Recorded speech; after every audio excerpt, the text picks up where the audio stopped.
Apapun kesulitanmu, apapun kerumitan hidupmu, jangan khawatir.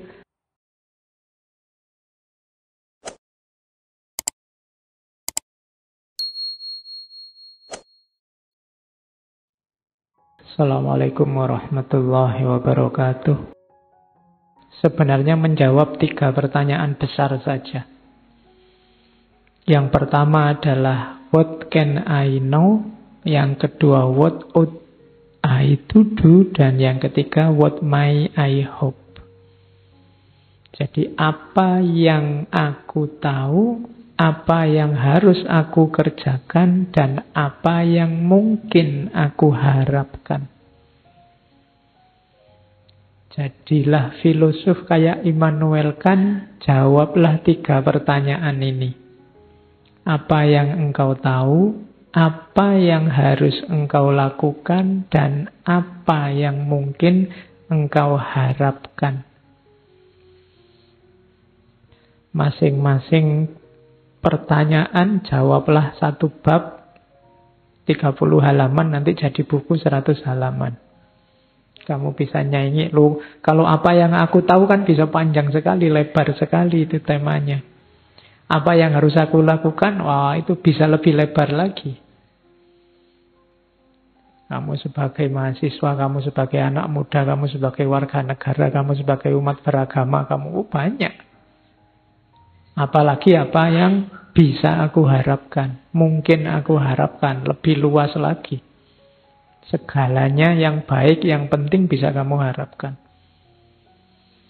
Tinggal kamu cari relevansinya dengan kehidupan nyatamu. Maka jadilah sistem filsafat. Itulah yang dibuat, katanya Immanuel Kant, sistem filsafatku dulu adalah, ringkasnya adalah menjawab 3 pertanyaan ini.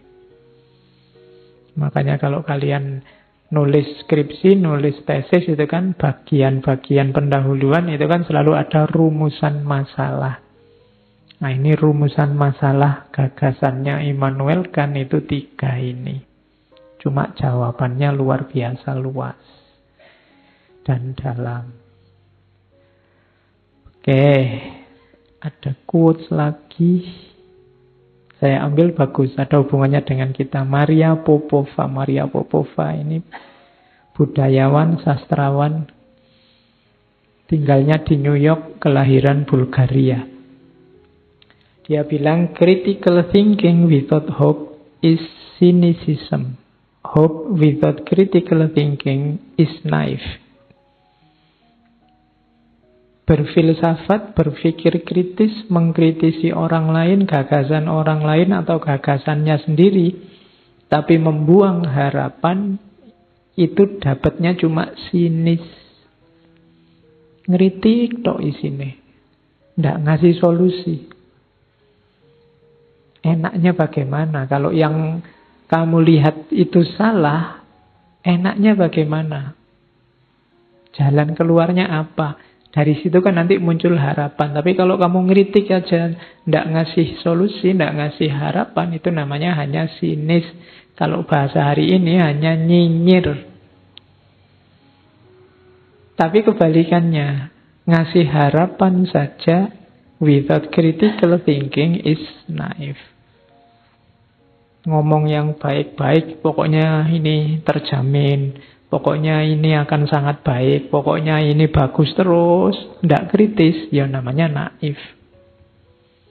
Ini, hari ini di kita kan pecah 2, itu ada kubu yang sinis, ada yang kubu naif.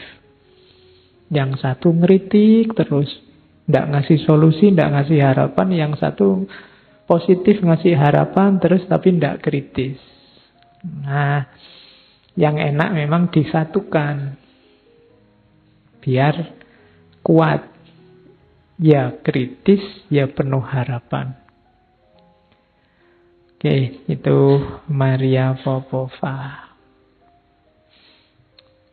Ada beda kalau dalam bahasa Inggris ya. Ada hope, wish, sama expect sebenarnya. Itu 3-3-nya artinya harapan kalau dalam bahasa Indonesia. Tapi kalau dalam bahasa Inggris maksudnya beda. Kalian juga hati-hati makainya beda. Di situ tidak saya jelaskan artinya, tapi contohnya. mumpung sekarang hujan. Kalau hope, itu kamu berharap. Memang indikasinya bisa muncul, tapi kamu tidak pasti nanti muncul benar apa tidak. Ya, saya ingin besok pagi waktunya ke kampus hujan terus. Nah, ini berharap. Cuma kamu tidak yakin. Karena sekarang musimnya kan tidak pasti. Itu namanya hopes. Kalau wish itu kamu ingin kebalikannya. Wish itu kayak orang, enaknya kalau kayak gini nih, ada yang tiba-tiba bawa gorengan banyak, terus dibagi misalnya. Tapi kan itu wish. Wong kita sudah ngumpul, tidak ada gorengan. Berarti apa? Ingin kebalikannya. Itu namanya wish. Seandainya ya semester ini IP ku bisa 4 itu. Padahal ya kamu tahu, kamu sudah nggak ikut ujian semua mata kuliah. Ini namanya wish. Menginginkan yang kebalikannya. Seandainya ya orang Indonesia itu kompak, semua bersatu, semua. Itu namanya wish. Tidak mungkin. Wong ya urusan cilik-cilik wae gegeran. Terus expect. Kalau expect ini lebih kuat sebenarnya dari hopes. Kalau expect ini kemungkinan besar. Kamu sudah misalnya menginginkan hujan, kamu yakin hujan karena ini sekarang musimnya hujan. Kemudian kamu lihat mendungnya tebal dan wilayah ini curah hujannya tinggi, itu indikasinya banyak. Nah, itu expect. Expect itu kamu punya pacar cakep dan ingin menikah dengan yang cakep. Itu expect. Kalau hope itu kamu belum punya pacar tapi bercita-cita ingin punya pacar. Itu bisa ya, bisa tidak. Kalau wish itu kamu ditolak bolak-balik. Terus kamu enak ya kalau punya pacar hujan-hujan gini. Nah, itu wish. Jadi sesuatu yang hasilnya adalah kebalikannya. Jadi ekspektasi itu berarti yang indikasinya kuat. Saya Pak, semester 1 sampai semester 6 itu IP saya 4 terus. Insya Allah saya nanti cum laude. Itu ekspektasi. Tapi sampai semester 6 IP-mu agak ketar-ketir. Masih 3,5 misalnya. Padahal kan harusnya 3,51. Nah, ini saya ingin besok lulus cum laude Pak. Itu hope. Jadi kalau expect itu jauh lebih kuat. Kalau wish itu kamu semester 6 IP-mu 2, sekian. Tapi seandainya saya bisa lulus cum laude ya. Nah itu biasanya wish. Jadi harapan yang kebalikannya. Yang bahasa Inggris hati-hati pakai istilah. Saya bawa juga mitos. Ini temanya agak loncat-loncat. Ada mitos sangat terkenal tentang harapan, namanya kotak Pandora. Mitos ini sebenarnya mau mengingatkan kita bahwa obatnya segala penyakit di dunia ini, apakah penyakit jasmani, rohani, penyakit individual, sosial, itu hanya satu, harapan. Selama masih ada harapan, sejauh itu pula segala kesulitan, segala kerumitan, segala kesusahan akan bisa teratasi. Tapi kalau tidak ada harapan, tidak. Itu kan diawali, kalau di mitosnya Yunani itu diawali dari mitos kotak Pandora. Jadi kotak Pandora itu nama seorang dewi. Jadi Zeus itu musuhan sama Prometheus. Karena Prometheus yang membawa api ke dunia manusia. Nanti Prometheus ini dihukum Jadi diikat di gunung, terus dikasih burung elang-elang Kaukasus itu kan. Jadi jantungnya dimakan elang, terus tumbuh lagi, dimakan lagi, tumbuh lagi. Sampai kiamat hukumannya gitu. Karena dia yang membawa api ke dunia manusia. Tapi katanya orang Yunani, kalau tidak atas jasanya Prometheus, kita tidak akan kenal api. Nah, manusia yang dikasih Prometheus api juga dihukum oleh Zeus. Cuma hukumannya adalah kotak yang diberikan pada dewi namanya Pandora. Pandora ini nanti menikah dengan saudaranya Prometheus. Waktu mereka nikah, oleh Zeus dikasih hadiah kotak. Nanti dikenal sebagai kotak Pandora.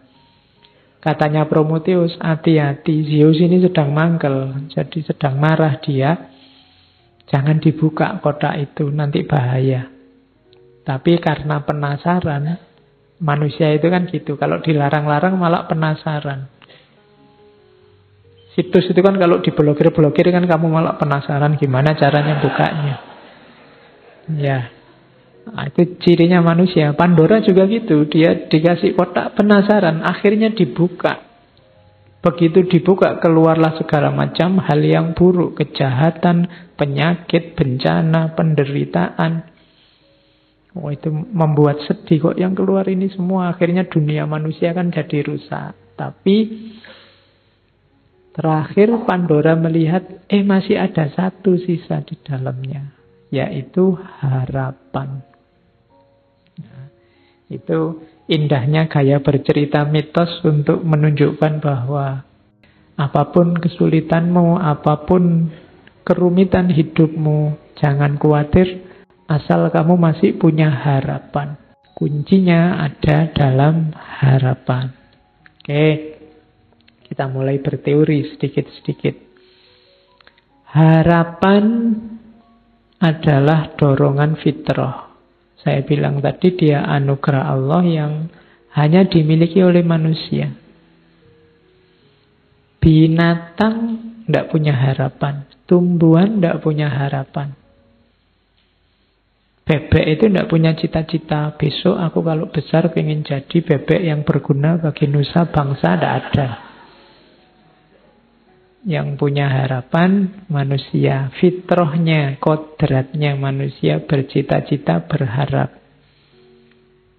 Yang kedua, harapan lahir karena kebutuhan. Ini boleh kembali ke Abraham Maslow, saya ambil contohnya itu.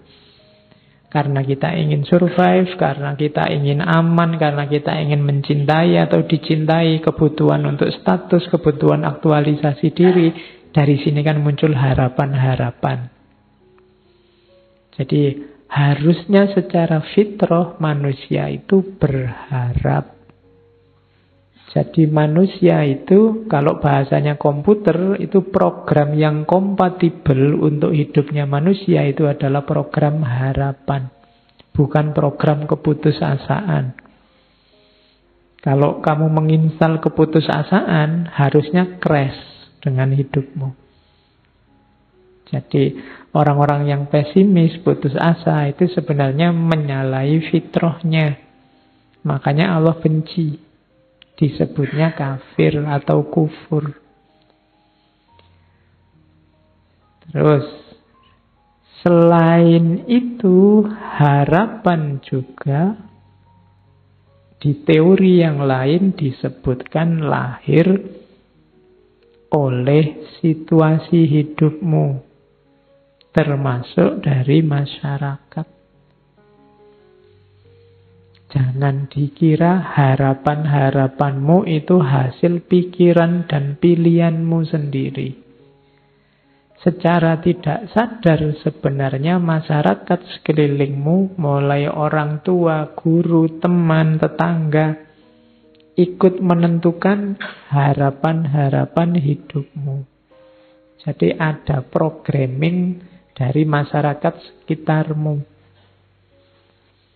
Maka jangan gaya, jangan merasa bahwa saya ini bebas loh Pak. Cita-citaku keputusanku sendiri, enggak.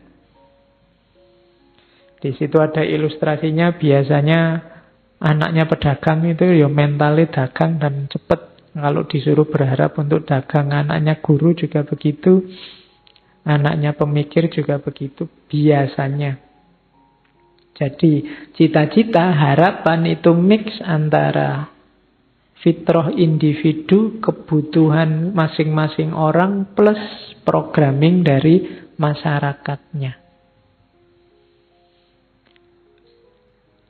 Jadi teori ini mau bilang bahwa setiap orang harus sadar sebenarnya kebebasan mutlak untuk manusia itu tidak ada.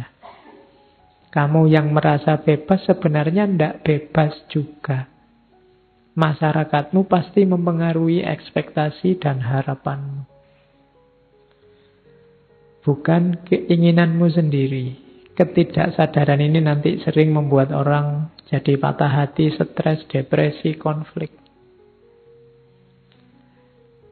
Jadi harapan itu darimu dipengaruhi oleh masyarakat, didorong oleh kebutuhan. Terus, apa mainnya harapan, pentingnya harapan dalam hidup kita? Ya, kalau ini sebenarnya tidak perlu dijelaskan, kalian sudah tahu. Ini menegaskan arah dan orientasi hidup, meningkatkan kemampuan, menghadapi kesulitan. Itu ada saya kutipkan sebuah quotes dari Biksu Thich Nhat Hanh.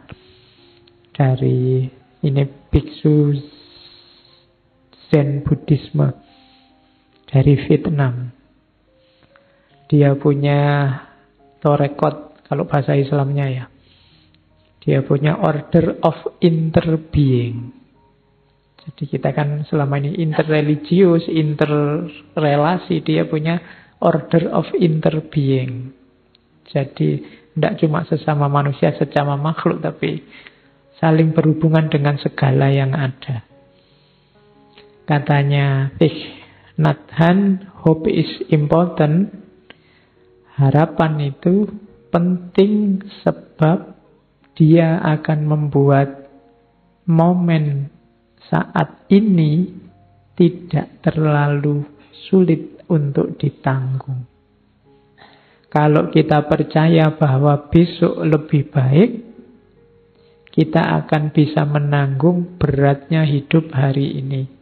Itu enaknya punya harapan. Jangan putus harapan dengan situasimu, dengan kondisimu, kondisi negaramu, kondisi agamamu. Ketika kamu tidak putus harapan, seberat apapun yang kamu tanggung hari ini, rasanya akan ringan. Kenapa? Tenang aja, besok enak kalau harapan kita terpenuhi. Kalau tidak terpenuhi, berharap lagi. Selama kamu masih punya harapan, masih enak. Hidupmu kiamat kalau kamu sudah tidak punya harapan. Jadi, tanggunglah kesulitan hari ini dengan harapan. Jadi solusinya gampang. Kamu tidak punya uang, nggak apa-apa sumpek sekarang. Bayangkan besok ini puasanya, besok kamu kaya raya. Itu kan kamu lebih enteng nanggungnya sekarang. Kamu jomblo sekarang tidak apa-apa. Bayangkan besok dapat yang terbaik, Nah, itu kan kamu jadi enteng. Pakai teori yang orang bilang biasanya kalau pacari gonta-ganti dapatnya yang jelek. Aku kan tidak punya pacar, mesti intuke sing apik misalnya. Jadi berharap tidak membuatmu jatuh. Tidak ada yang bisa mengalahkanmu selama kamu masih punya harapan. Kok kamu kuliahmu tidak lulus-lulus? Tidak apa-apa. Saya masih berharap tidak ter-DO. Kok kamu ter-DO? Tidak apa-apa. Saya masih berharap masa depanku bagus karena ijazah dan gelar itu tidak segalanya. Kan gitu. Kok iya. Kok kamu susah di karirmu karena tidak punya ijazah, tidak punya, tidak apa-apa. Karir itu kan cuma satu aspek dalam hidup, masih banyak aspek yang lain. Loh kan itu enak. Selama kamu masih punya harapan, masih punya jangkauan ke depan yang kamu impikan kan tidak masalah. Gitu. Kamu mau kerja apa, ijazah tidak punya, keterampilan tidak punya, ya gampang nyari istri yang kaya aja misalnya. Masih ada harapan. Oke, terus jadi perannya kunci harapan itu. Itu yang terakhir ada quotes dari Henry Nouwen. Henry Nouwen itu pastor Katolik dari Belanda. All great spiritual leaders in history were people of hope. Semua tokoh pemimpin spiritual dalam sejarah adalah figur-figur penuh harapan. Tidak ada tokoh spiritual yang putus asa. Ibrahim, Abraham, Moses, Musa, nabi-nabi tidak ada yang putus asa. Ruth itu neneknya, kalau itu sebenarnya tokoh dari Bible. Tokoh perempuan, neneknya Nabi Daud. Yang nanti ada silsilah juga sama Yesus. Maria, Yesus, Rumi, Gandhi, Dorothy Day, semuanya menjanjikan. Orang-orang yang penuh harapan. Live with a promise in their heart. Mereka meyakini suksesnya di masa depan, janji-janji di masa depan. Itulah yang membimbing mereka menuju masa depan. Jadi, masa depan itu penting, maka hidupkanlah dengan harapan. Terus, nah, cuma ini tadi kan yang positif-positif. Ada teori lagi, sebenarnya harapan itu sifatnya paradok. Harapan itu sumber kehidupan, cuma hati-hati. Kadang-kadang dia juga sumber kehancuran. Kenapa? Mungkin di sesi ngaji apa saya pernah bilang, hanya orang yang berharap yang bisa kecewa. Ya kan? Hanya orang-orang yang berkeinginan yang bisa gagal. Jadi itu paradoksnya harapan. Jadi paradok itu sifat yang bertentangan. Makanya kamu mengelolanya harus hati-hati. Harapan bisa membawamu pada kebahagiaan, tapi bisa juga sebaliknya menghancurkanmu. Kalau kamu tidak hati-hati merancang harapan. Jadi jangan sampai senjata yang sakti yang namanya harapan itu berbalik membunuh dirimu sendiri karena kamu tidak pintar mengelolanya. Itulah sifat paradoksnya harapan. Kalau kamu tadi tidak bercita-cita kumlot, tidak kumlot itu kan tidak masalah. Tapi ketika kamu bercita-cita kumlot, tidak kumlot jadi sumber kekecewaanmu. Kalau cita-citamu, harapanmu hanya lulus saja, kumlot tidak penting. IP berapapun tidak masalah, yang penting lulus. Kenapa? Cita-citamu hanya lulus saja. Tapi kalau cita-citamu IP, cita-citamu kumlot, lulus saja itu menghancurkanmu. Kalau kamu tidak bercita-cita punya pasangan, mbok jomblo sampai umur 40 tidak masalah. Tapi kalau orientasi hidupmu pasangan, pacar, dan yang sejenis itu, mbok sekarang kamu jomblo juga gelisah, susah, sumpek. Kenapa? Karena kamu target di situ. Kamu berharap di situ.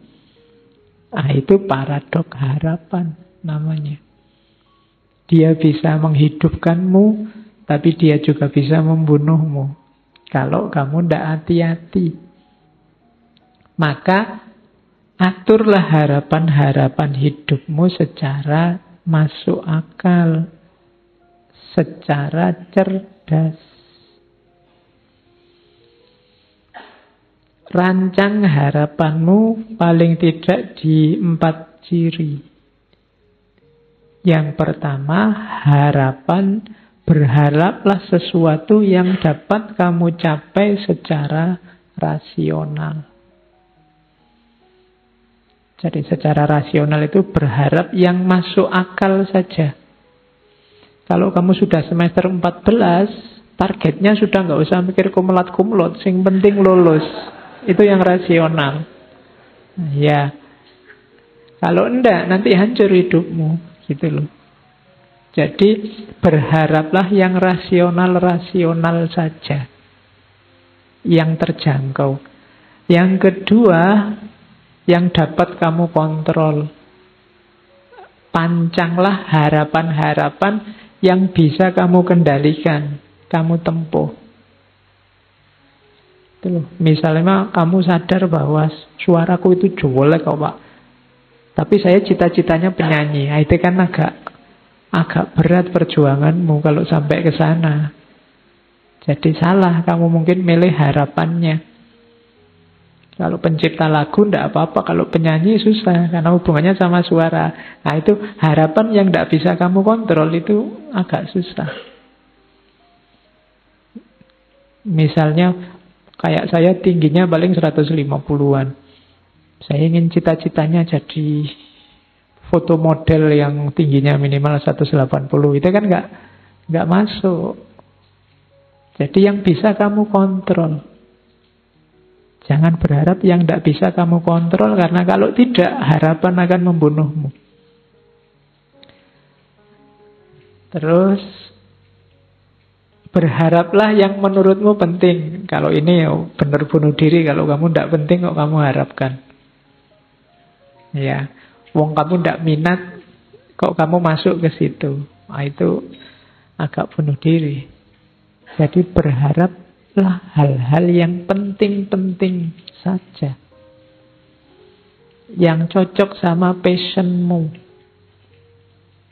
Jangan berharap yang bukan dirimu, karena kamu akan kesulitan mewujudkannya dan akibatnya kamu kecewa. Yang penting menurutmu apa? Bukan yang penting menurut orang lain. Karena kalau tidak nanti kamu kesulitan mewujudkannya. Setiap orang punya gaya dan model sendiri-sendiri. Yang keempat, ini juga penting. Kalau tadi kan penting menurutmu. Berharaplah sesuatu yang bisa diterima oleh masyarakatmu dan cocok dengan nilai-nilai yang ada di tengah masyarakat, nilai-nilai moralnya. Ini menentukan juga, karena kalau targetmu ternyata tidak cocok dengan masyarakatmu, kamu bisa kesulitan juga. Nanti harapanmu bisa membunuhmu. Ya macam-macam tidak cocok itu. Mungkin tidak cocok sama kultur sana, mungkin tidak cocok sama nilai-nilai yang ada di sana.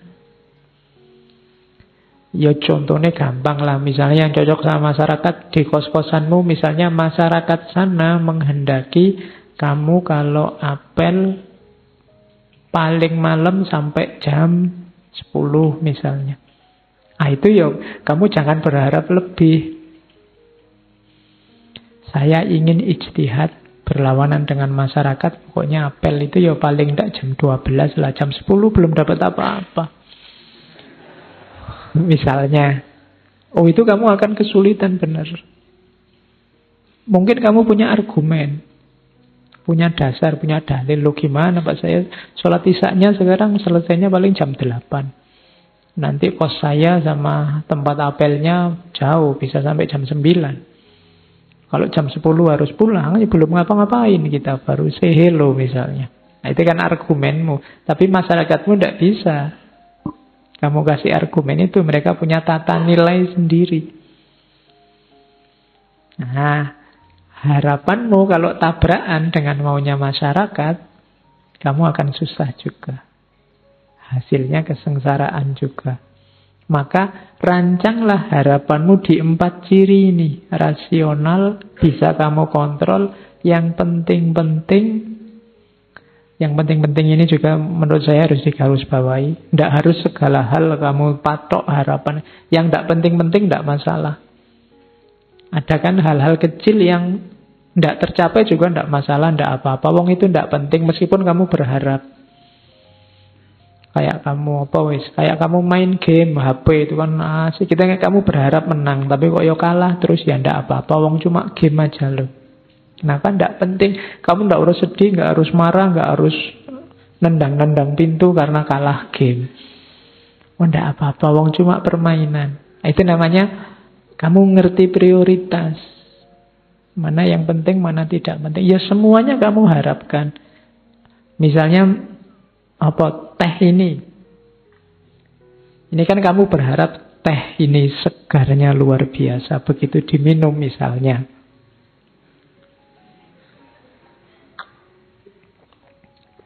Kok biasa ya? Misalnya itu kan kamu kecewa. Tapi ya enggak apa-apa. Wong ini enggak prioritas kok. Meskipun tadi aku berharap kan enggak masalah, enggak penting. Beda tadi sama urusan kuliahmu, sama urusan masa depanmu. Itu kan jauh yang lebih penting. Jadi berharap patoklah yang kamu anggap penting-penting saja. Dan yang terakhir, hati-hati dengan norma-norma dan nilai-nilai di tengah masyarakat. Karena masyarakat itu juga harus jadi pertimbanganmu. Mereka punya logika sendiri, mereka punya standar sendiri. Nah, komponennya harapan ada 3. Tidak usah dibaca definisinya, agak bulet. Harapan itu butuh yang pertama goals, tujuan.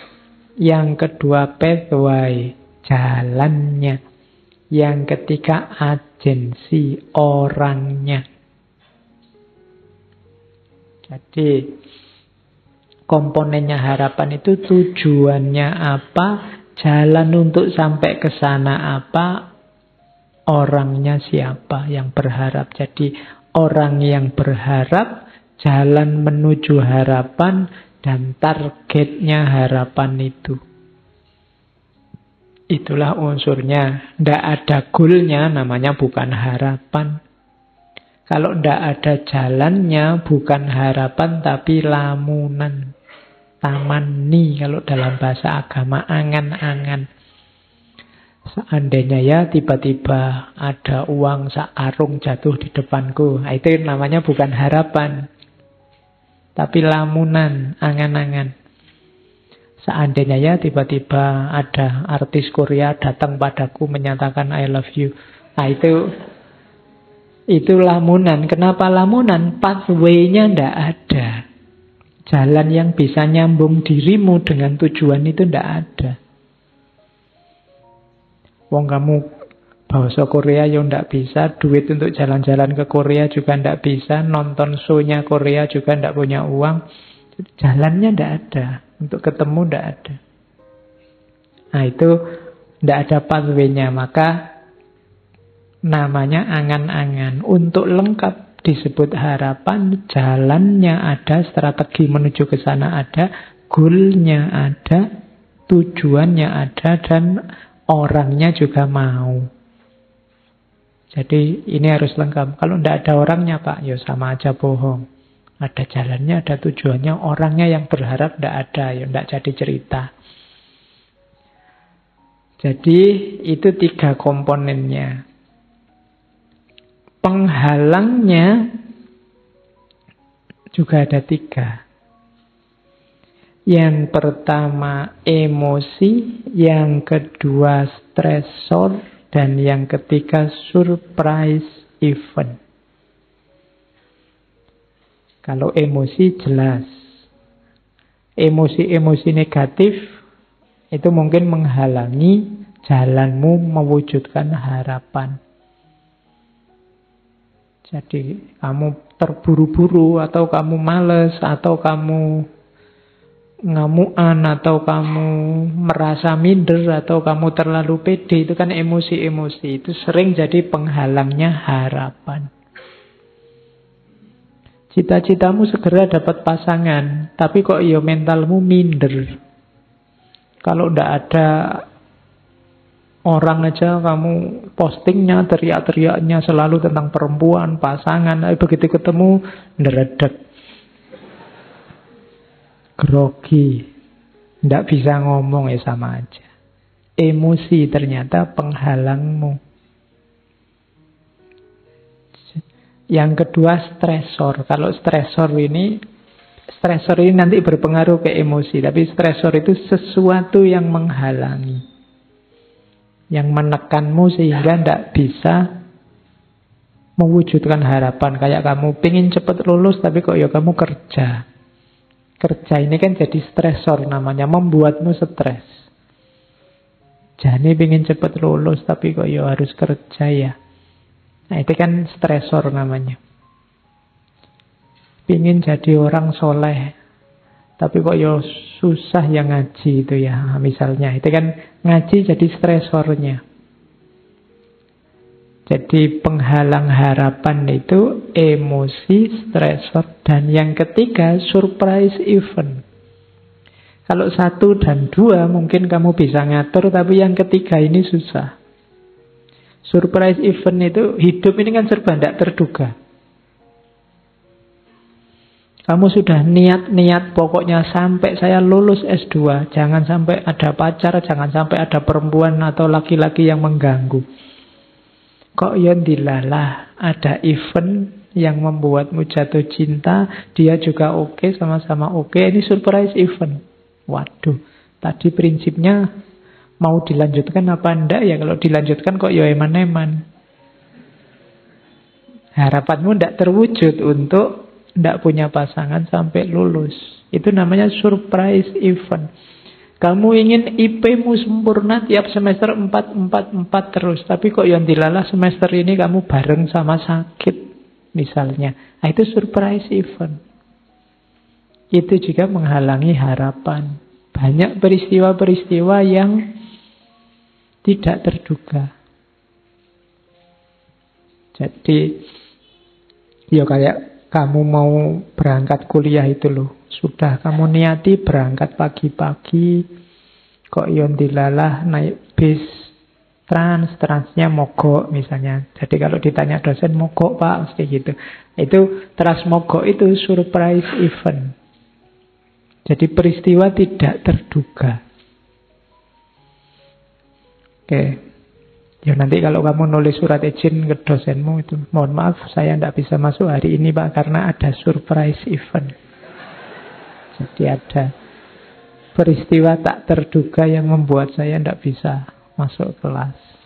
Ya, karena hidup itu kan tidak semulus rencana kita. Kita maunya ke sana ada surprise event.